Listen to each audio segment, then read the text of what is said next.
I'm Elisa Parenti, and you're watching Bloomberg Technology. Let's start with a check of your first word news. President Trump visited a private religious school in Florida today, signaling that his education agenda will focus on school choice. He began the tour of St. Andrew Catholic School in Orlando with a visit to a fourth grade classroom. Teachers' unions criticized the visit, saying it shows Trump's hostility toward public schools. Federal authorities have arrested a man in connection with threats made to at least 8 Jewish community centers nationwide and the Anti-Defamation League's headquarters in New York City. Juan Thompson is accused of making the threats to harass an ex-girlfriend. He appeared in federal court in Missouri today. Attorney General Jeff Sessions met with the head of the NAACP today. That's after Sessions suggested the Justice Department would limit federal investigations of troubled police departments. NAACP leaders say Sessions' policy changes signal a threatening decline in the country's commitment to civil rights. Vice President Mike Pence used his personal email to conduct state business while he was governor of Indiana. And the Indianapolis Star says the account was compromised last year by hackers. An aide says Pence's emails did not deal with classified information. Global news 24 hours a day, powered by more than 2,600 journalists and analysts in more than 120 countries. I'm Elisa Parenti. This is Bloomberg. Bloomberg Technology is next.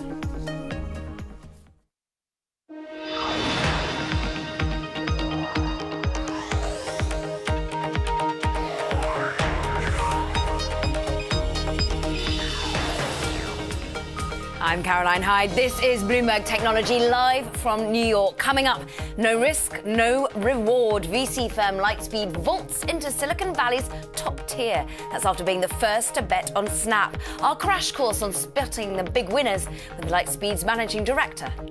Plus, it's her job to make sure tech titans play by the rules. But does the EU really have it in for Apple, Facebook and Google? You'll hear our exclusive interview with EU Competition Commissioner Margaret Vestager. And Autodesk's first report card since the departure of Carl Bass. How did the pivot to the cloud impact the software designer's bottom line?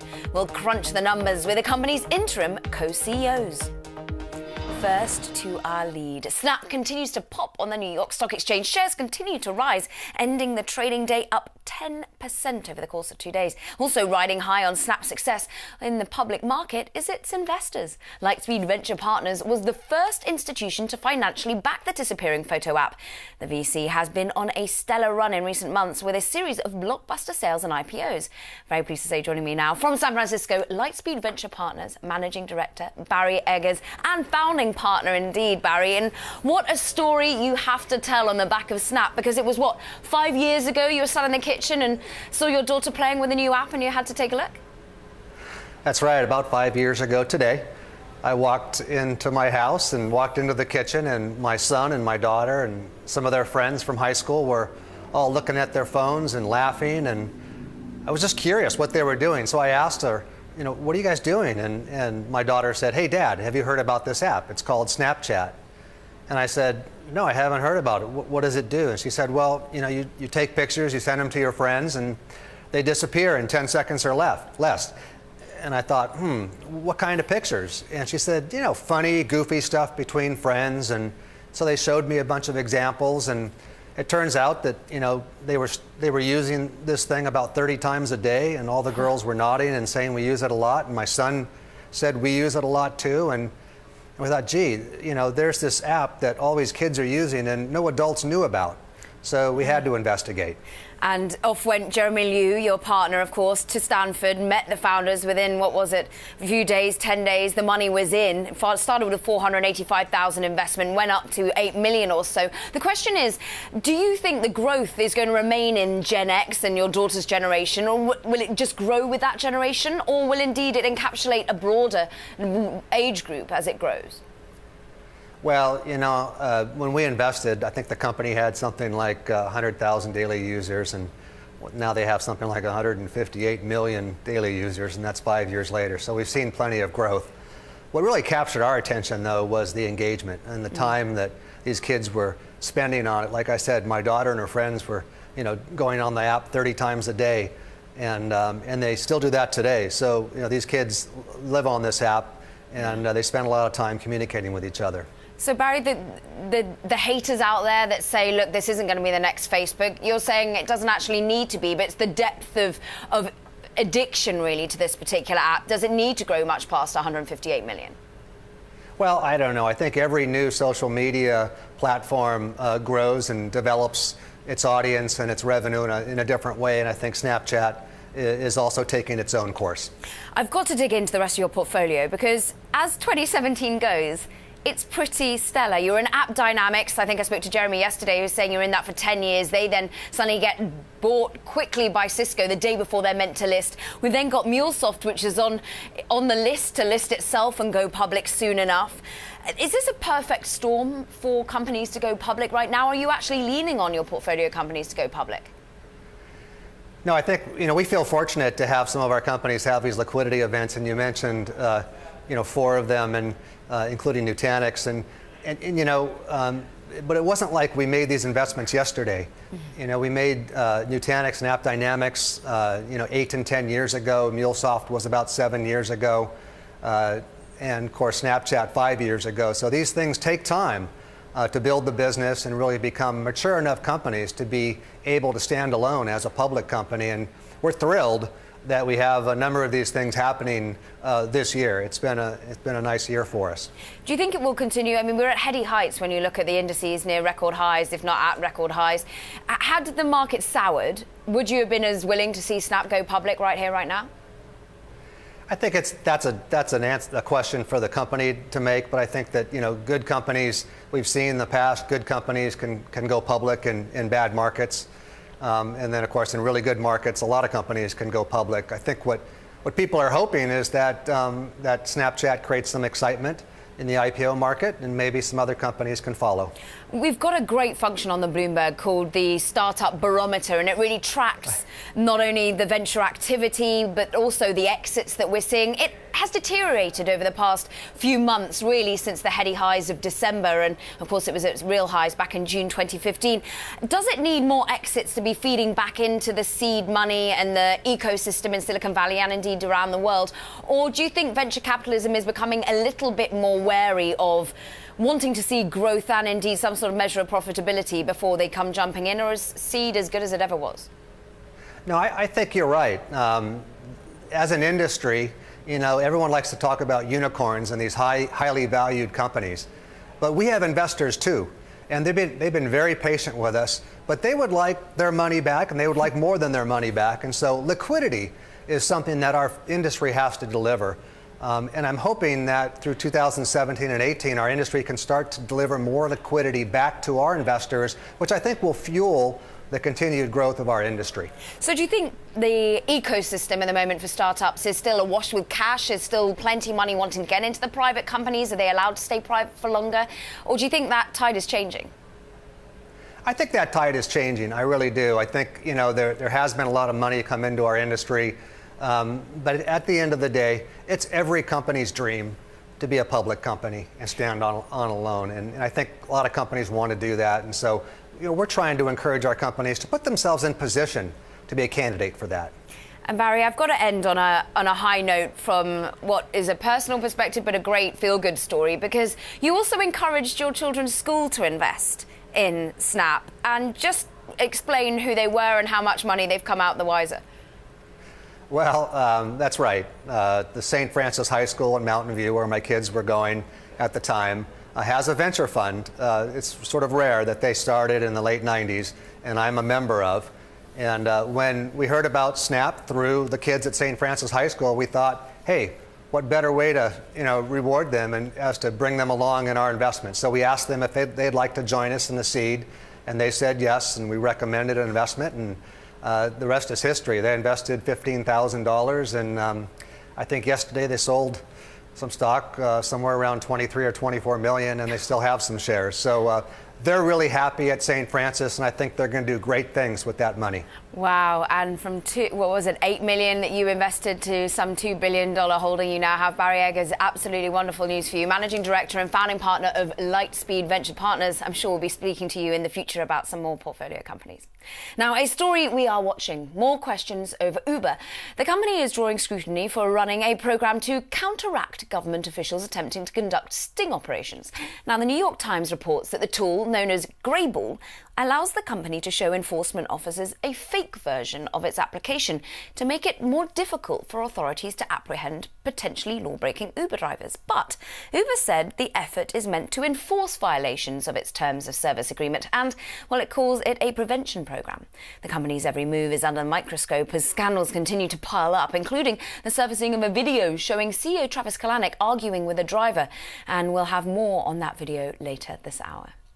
Meanwhile, coming up, we catch up with the EU Competition Commissioner, Margrethe Vestager. Find out what she has to say about the numerous US tech giants under the watchful eye of European regulators.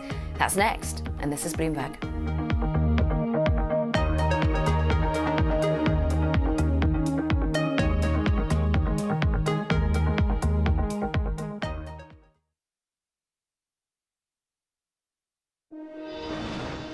A stock we're watching. GoPro shares falling about 6% on Friday. This after Citi analyst Stanley Kovler initiated coverage of the stock with a sell rating. Kovler described GoPro as the best house in a deteriorating neighbourhood. He says GoPro's products aren't enough to overcome the overall decline in standalone imaging products. Well, Apple, Google and Amazon are just some of the US tech companies that have come under fire by European regulators. But EU Competition Commissioner Margrethe Vestager says these campaigns have nothing to do with the company's country of origin and reiterated the need for a level playing field when doing business in Europe. Vestager caught up with the Commissioner on Bloomberg Daybreak Americas and asked, well, if regulators are concerned by the pace of disruption in the tech industry. Well, no, I don't think so. I'm very happy to be with you this morning. I think it's very important that we see businesses grow, create value, create jobs. And in Europe, of course, we are not at all foreign to success. On the contrary, but obviously we need to make sure that we have the right tools in the toolbox in order to ensure fair competition. You've wielded those tools with some efficiency, it would seem. And I'm sitting in Silicon Valley at the moment. As a European, I still see myself, and I hear these US companies at times feel that they are under fire. At times we've seen, of course, in the past year, Apple being asked to pay back billions. You've had Google being warned in terms of antitrust rule breachment. You've had Facebook being investigated regarding its deal with WhatsApp. Do you think US tech giants have something to concern from you? Do you think they're misinterpreting perhaps what the EU is trying to accomplish? Well, one of our very, very basic values, that's equal treatment. We don't see the flag, we don't see the ownership. In Europe, you also have big publicly owned businesses. What we are looking at is, of course, fair competition. And we do want to see that also the successful companies, those who have grown big, that they allow for others to challenge them. And that is basically sort of the content of the now 3 Google cases, to allow to be challenged and not to misuse a dominant position. And as you know, we are still in the process of looking into whether our objections are correct, taking on board, of course, also Google's views in that procedure. Talking of Google, the search case is now some 7 years old. Does it frustrate you how long these investigations take? Is that just due process and we have to realise that things can take up to years? And do you have an idea of when the Google search case might be confirmed or indeed wrapped up? Well, I think that some of my staffers, they find that I'm a little obsessed with speed. But the thing is that no matter how much we work on making our processes more lean, well, we always held back by the fact that the quality of the casework, that is what ensures the rule of law, that you have the full right to defend yourself. And that, of course, can never be compromised upon. So obviously we have to make sure that we have sufficient time, but we're always pushing pushing to make our procedures quicker, more lean, to give better access to file, to make sure that we are working as professionally and as properly as at all possible. That being said, it's very, very difficult to give any deadlines because something may come up, and then of course we'll have to look into that and take that on board. That also goes for Google cases. Talking tax now, because it was, of course, what everyone's ears pricked up to when the Apple taxation rule came in place. That is being appealed. That was to do with Ireland, but there are other companies that you're looking at in a taxation form, that being, for example, Amazon, other countries like Luxembourg. How do these countries react to you? Do they worry about how efficient or attractive their tech hubs could be if the taxation rules are changed? Well, that is difficult for me to say, because we have a large degree of autonomy in member states in Europe when it comes to setting the level of taxation. The one thing that we agreed upon, and that goes 60 years back by now, is that taxpayers shouldn't support one company or a group of company where no one else can enjoy these benefits. And that is basically the ups and downs of these tax cases, this very sort of old and fundamental principle that selective advantages paid by taxpayers, well, that disturbs competition. And that's a competition tool that is specific to Europe. I don't think that you have anything similar in the US. That was European Competition Commissioner Margrethe Vestager, and we'll bring you more of that conversation later in the show. Coming up, we speak with Autodesk's interim co-CEOs on how the software company's faring after the departure of Carl Bass. That's next. And a reminder of our interactive TV function. You can find it at TV Go on the Bloomberg. You'll not only be able to watch us live, but also see previous interviews and dive into any of the securities or Bloomberg functions we talk about. And you can become part of the conversation by sending us instant messages during our shows. This is for Bloomberg subscribers only, I'm afraid, though. Check it out at TV Go. This is Bloomberg.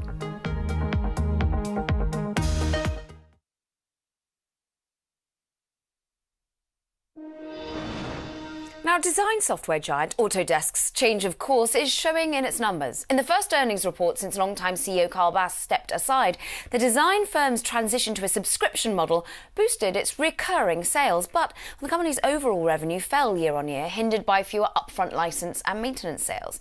Joining us now for more to deep dive on the company's road ahead from San Francisco, it's Autodesk interim co-CEOs Eamar Hanspool, who also serves as the company's chief product officer, and Andrew Anagnost, who is also chief marketing officer. Gentlemen, thank you. And I first of all want to dig into the revenue, because revenue per share loss guidance for the next year, for full year 2018, did miss some forecasts. And I want to read you a quote from one of the analysts, Wedbush. She says, "Remain on the sidelines on the stock until the new subscription model can settle into a more consistent, predictable pattern." I want to ask you, Eamar, first, when will this occur, this consistent pattern? Well, we're on the path to delivering that. I mean, if you look at our annualized recurring revenue growth, it's growing very nicely, and recurring revenue is now 84% of our quarterly revenue, on track to get to 90%. So, we're building the right long-term results. The change in the outlook for 2018 really had to do with some decisions we made actually to change short-term revenue for long-term revenue. So, they were as designed, and we are very confident about our long-term targets. This is, of course, something we've tracked with many a company making that shift to the cloud. You see it in Oracle, you see it in SAP. I want to ask you, Andrew, really, will you stop selling licenses altogether? How much will you shift to a cloud-based model? Can you break it down on a revenue sort of basis? Well, essentially, we've already stopped selling perpetual licenses. We only sell a very small number of perpetual licenses. All of our mainline products have already done the cutover. I think the thing that we're working on right now is moving the customers who are maintaining their perpetual licenses. It's another form of subscription we call maintenance. Yeah. They pay us a fee every year, and we ship them a new copy of perpetual software. That's the base that we have to now move over. So what we did in the earnings call is we announced our new program to move the maintenance base over to the pure subscription model as well. So that's going to be in process, and that will basically be the last vestiges of the perpetual model in our business. Eamar, does it therefore mean the 3 million we see in subscriptions is going to grow significantly? Yes, we anticipate it'll grow at 20% compound annual growth rate. So I think we're seeing sustained momentum. both from new customers taking advantage of subscription, and as Andrew mentioned, existing customers switching from maintenance over to subscription. So I think we are on track to exceed over 5 million subscriptions in the 3-year time frame. Andrew, talk to me about the new subscribers. Talk to me about the new sectors you as marketing chief are pushing into. Construction, manufacturing, that seems to be the way you're going. How much does it ebb and flow with where the economy is? Well, obviously we do go a little bit with the economy, but the really cyclical part of our business is the low end of our business, the people that buy in small 1 or 2 person companies. That's where we see the most cyclical behavior. Other parts of our business in construction and manufacturing are actually really stable, and that's where we're seeing a lot of the growth, particularly in construction. One of the things you actually heard in our earnings report is we saw a 3 times growth or 3 times more subscribers from our cloud products in Q4 than we saw in any other quarter. And those are the products that are squarely positioned on construction, like BIM 360. We actually saw the same kind of performance in our manufacturing project products, which are Fusion 360. We actually saw 150% growth year over year in the subscribers to those products. So we're seeing strong growth, and really we're not seeing any secular or macro headwinds at all in our business. Talk to me, Amar, about the bottom line. We were hearing about the revenue potential, the subscription potential. What about the profitability? Is that going to start to pick up as and when? Absolutely. And so as our annualized recurring revenue base keeps growing and more of the revenue becomes recurring, people can look and predict our profitability, which we've tried to, through our Investor Day and other presentations, given an indication that we'll reach $6 in free cash flow per share by FY20, and the metrics that we delivered against it, the earnings, show us on track to deliver that. So on a P&L basis, on the traditional accounting side, it looks like we're at a loss right now, but everything is as designed and as heading towards the profitability that we predicted for the long term. Andrew, just how tough was the Investor Day? You've been under some pressure from activist investors in particular. How, as a new interim co-CEO, do you deal with that, and what sort of pressure do they put on your business model? Well, look, the Investor Days are always an opportunity for us to explain what we're trying to accomplish long term. And one of the things we were getting from our investors, especially over the last 18 months, was we don't understand the transition. We don't understand where the business model is going and how you're doing it. So what we did is we spent a lot of time at our last Investor Day giving them detail about the business. And one of the things you saw was our stock price ran up pretty dramatically afterwards because people started to get a little bit more detailed understanding about what we were doing and some of the underlying mechanics. And that's what you have to do sometimes to get people comfortable with what's happening. You have to give them the details. Very quickly, gentlemen, Amar, to you. Are you going to remain CEO? Will Andrew be CEO? Will you be fighting it out? Can you be co-together? Oh, we are working very well together. So it's up to the board. They're running a process to figure out who the next leader will be. But Andrew and I have worked together for 15 years or more, and we're having a blast running the company. We've been co-architects of this business model transition, and we're going to keep driving it. It's wonderful to have you both on Autodesk interim co-CEOs, Amar Hans-Paul and Andrew Anagnost. Thank you very much for joining me live from San Francisco. Next up, we discuss Snap some more. This is Bloomberg.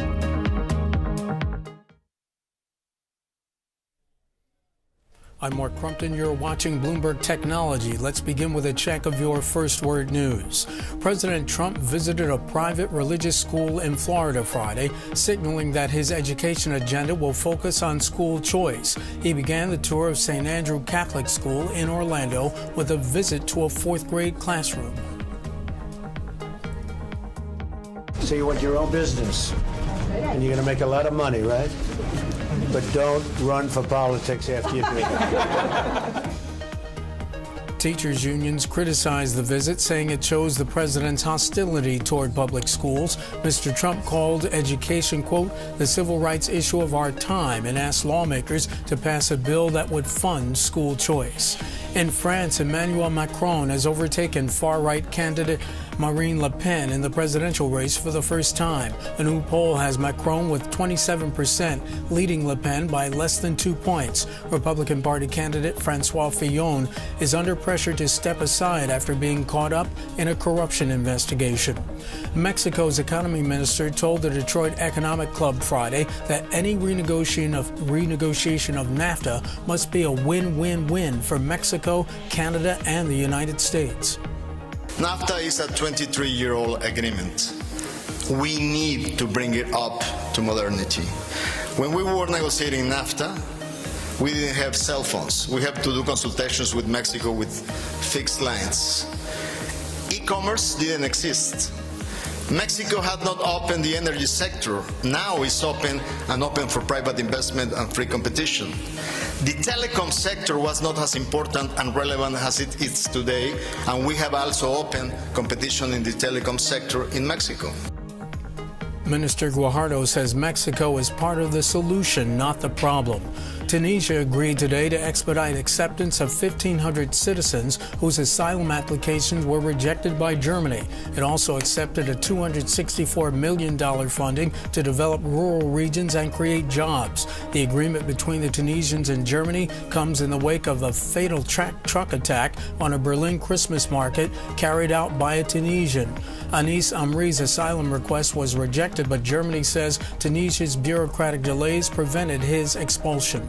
The UN Special Envoy for Syria, Staffan de Mistura, on Friday concluded a marathon round of talks in Geneva with an agreement from the conflicting parties to pursue further talks on a political transition to end the 6-year war. The train is ready, it's in the station, it's got a warming up its engine. Everything is ready. It just needs an accelerator, and the accelerator is in the hands of those who were attending this round. De Mistura added only a political solution can address the problem. In New York, I'm Mark Crumpton.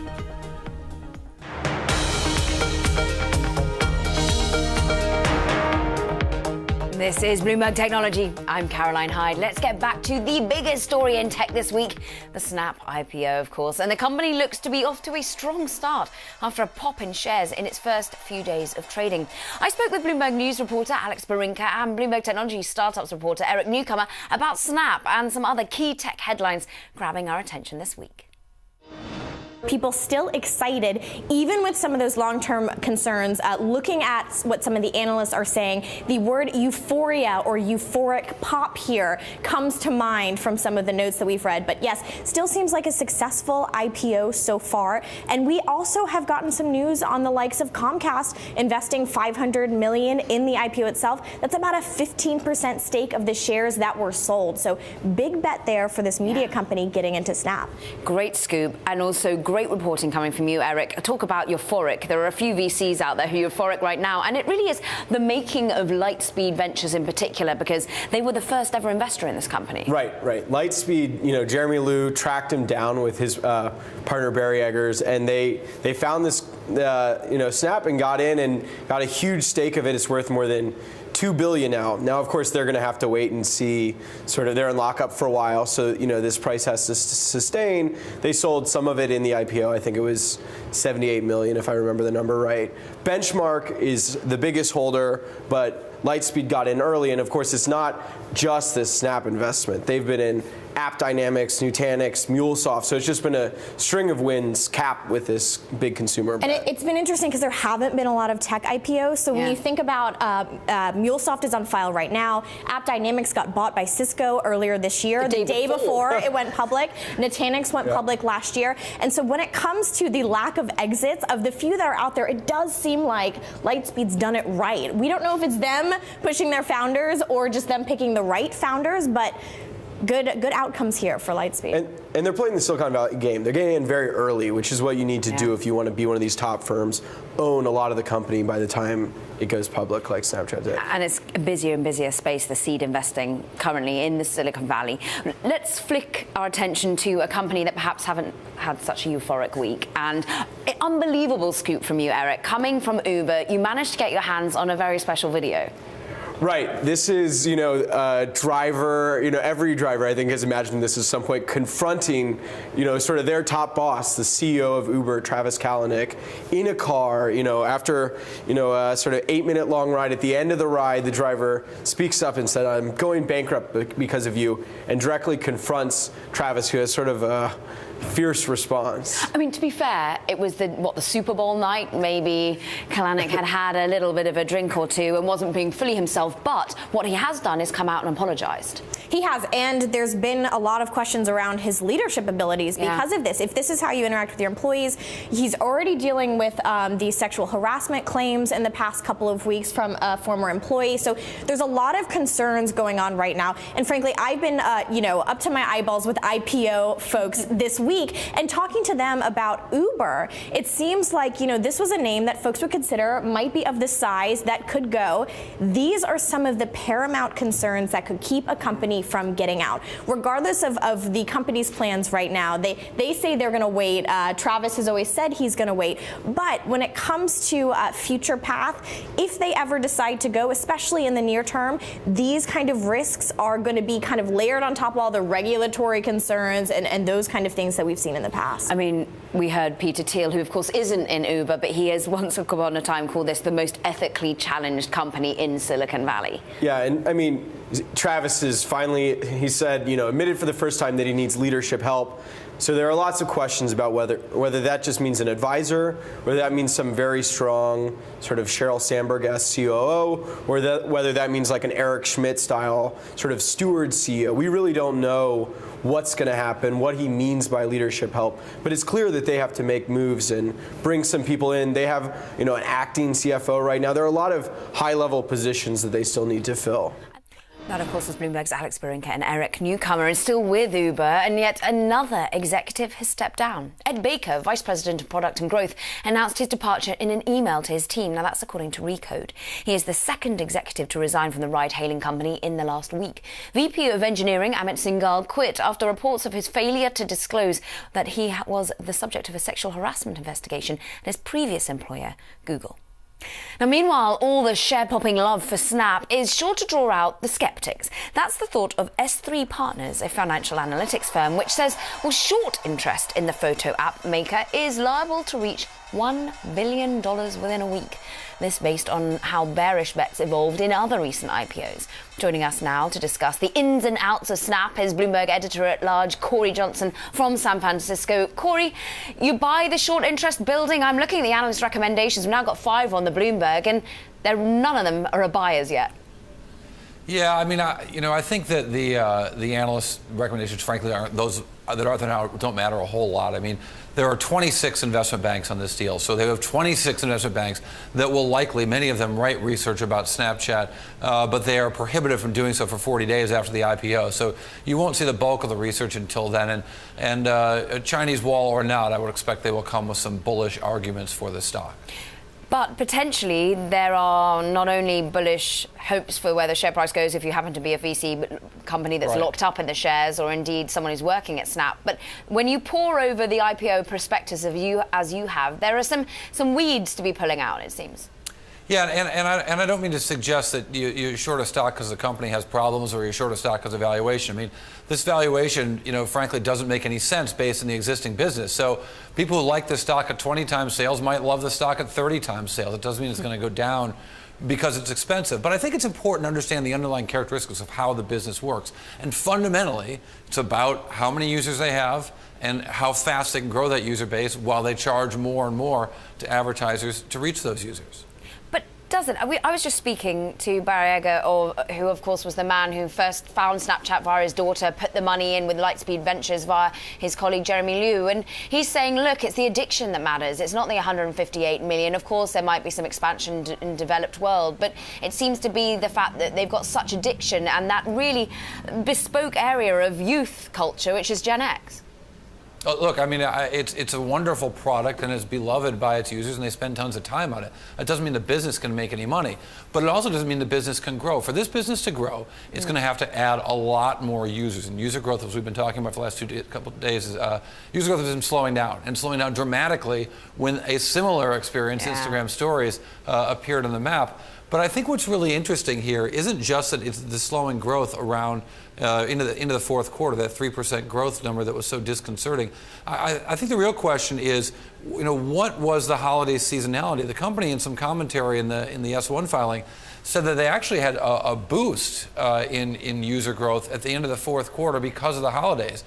So if that 3% number is a steroid-induced, holiday-induced boost, that's really worrisome for the next quarter. So there's this line in the S1. So I want you to pay attention to this. Okay, so not that you don't pay attention all the time, Caroline, but seasonal growth typically carries from the fourth quarter to the early part of the first quarter, meaning that we expect the rate of net additional daily active users to be impacted by short-term holiday seasonality. There it is, holiday seasonality, which we do not expect to continue through future months. So it sounds like they're saying the boost of holiday seasonality, the addition of users that we saw at the end of the fourth quarter, might continue for a few weeks in January, but didn't continue beyond that. If the user growth is well below even 3% in the first quarter, and maybe worse in the second quarter, that's a big problem for this valuation in this stock. Corey, are you going to be a Snapchat parent? Are you someone who is getting into using Snapchat yourself? Do you buy any of the view that it will expand in terms of the age group? I'm not sure if you just called me really old or even older. Because you've procreated doesn't mean you're old, I promise. I think Snapchat's great. There's a hilarious New Yorker cartoon that shows a head exploding, and it says there's another case of an adult trying to figure out how to use Snapchat. I think Snapchat's a wonderful service and hilarious, and has a certain great place for communication, regardless of the age of the user. I don't think it will be that grown-ups will not use it. I also think that young people will continue to use it. But that's, expanding the user base is so important, because when users use this product, they use it a lot. Yeah, and that's a question of international growth and indeed how they'll start to build the advertising. We always trust you, Corey, to pick through and get the juice when it comes to these sorts of prospectuses and Getting S1s. the juice, yes. Thank you very much indeed, as ever, for getting it out for us. That, of course, was our editor-at-large, Corey Johnson. Coming up, more of my conversation with European Competition Commissioner Margaret Vestager. What she has to say about all three Google investigations next. This is Bloomberg.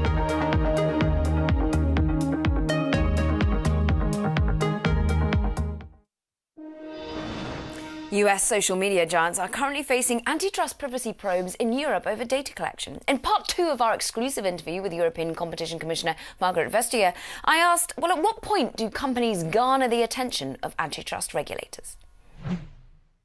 Well, we're actually, looking more and more careful, because we see that personal data and big data, when you have a lot of personal information, can be a barrier to entry for other companies. It can be a very, very strong asset when it comes to innovation. So far, we haven't had cases where it was data issues that sort of really was the make or break in any transaction. But we are looking for it, because we see that it becomes a more and more important asset in a number of different sectors, actually. Yeah, certainly. We're looking at Germany for a case in point. They are analysing whether Facebook perhaps has looked at forcing its users to sign unfair privacy agreements. Is this something that you might be looking at from an EU-wide level? Well, actually, we have asked the Germans to look into these issues, both with a German legislative perspective, but also with a European perspective, in order to make sure that we work efficiently and divide labor whenever due. And this is a very interesting probe, because they are looking at the interface between privacy and competition law, to see if the fact that Facebook is very dominant in some markets has allowed them actually to make their users accept less protection of their personal information that they would otherwise have due to the legislation. Digging into Facebook a little bit more, of course, you've been looking at the WhatsApp deal signed back in 2014. Has the company responded to potentially some of your objections regarding the data that they provided and the viewpoints they put forward during the transaction? Well, we're still in the middle of that sort of process investigation, so it is too early to say. But we put a lot of efforts into this because obviously it's very, very important for us to have correct information because we base our investigations of the fact of the case, the evidence, the information that we get from the companies when we do a merger control.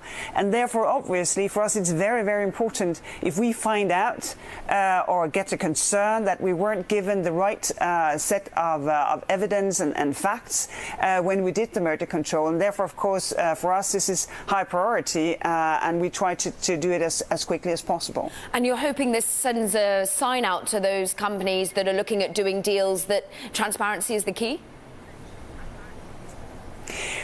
Well, transparency with us is the key because obviously we are very, very committed to protect also the confidentiality in these transactions. We put a lot of effort into making sure that there is no leakages, that you can actually have a trusting working relationship, even though we may have different responsibilities in the process of merger control. But it is very important for us to have correct data, full information, in order for us to work in a way that will actually also make things happen in a constructive way, making sure that we can do our job in a speedily and qualified way. When looking at another key tech giant, of course, Google is Alphabet, owned Google is something that you, of course, delve into on various types of issues. There's some two Google cases out there at the moment, particularly regarding Android phone software and advertising. These are contract-based. Does that ever affect whether you incline to settle with a company or indeed impose fines? Where do you stand on the two outcomes? Well, the two cases, the AdSense case and the Android case, they are newer than the Google search case. Google have received statement of objections in both cases. We have their answers, but we're still in the process of analyzing those answers, and therefore, basically, it is open as to where those two cases will go at the moment. Are US companies in general, the big tech giants that you speak to, generally very forthcoming with help and responsiveness to the EU Competition Commission? Yes, in general, I think so. Of course, we have different responsibilities, the businesses to their owners and shareholders, us to the citizens to enjoy the fruits of fair competition, of innovation, quality, affordable prices. But I think there is a respect of the different responsibilities and very often a constructive working relationship. Sometimes it seems as though companies against, for example, Google, concerned about photos, concerned agencies there, particular publishers. It seems to go from maybe not always in the realms of antitrust, but they seem to be looking to the antitrust commissioners to help with their plight, whether it's actually something more to do with contract overwriting. What do you believe about the antitrust issue here? Is it an antitrust issue when it's perhaps more about copyright? Well, we of course have to be very thorough before we open a case, because copyright is copyright and antitrust and antitrust. And even though the competence and the forces to enforce competition law is very strong in Europe, that doesn't mean that every question becomes a question of competition law enforcement. And therefore, of course, we try to be very precise in making sure that we do not use our antitrust tools when it's a copyright issue or when it's an issue of how contract has been made, and that of course we also try to be very open with people who come to us and have concerns or want to complain, to say well something we can look into, and other things, well, they are for other authorities. How is Europe when it comes to the companies, the governments, when they come to you with complaints about some of the United States tech giants? Do you feel sometimes they were over-protectionist, or usually the viewpoint's valid?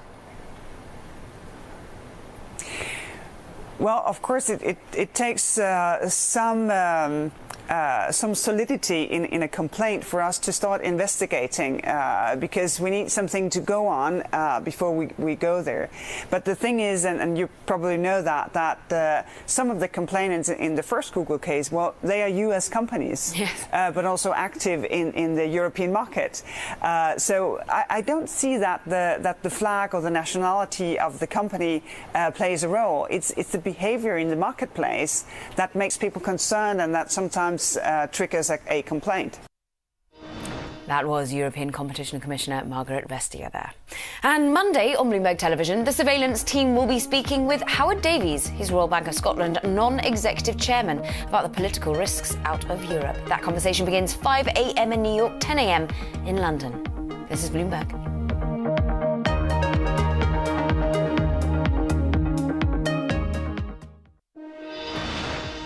In today's revolving door, TechCrunch is reporting that President Trump's administration has tapped Michael Kratsius as Deputy Chief Technology Officer. He previously served as Chief of Staff at Thiel Capital. Peter Thiel is a supporter and advisor to the president.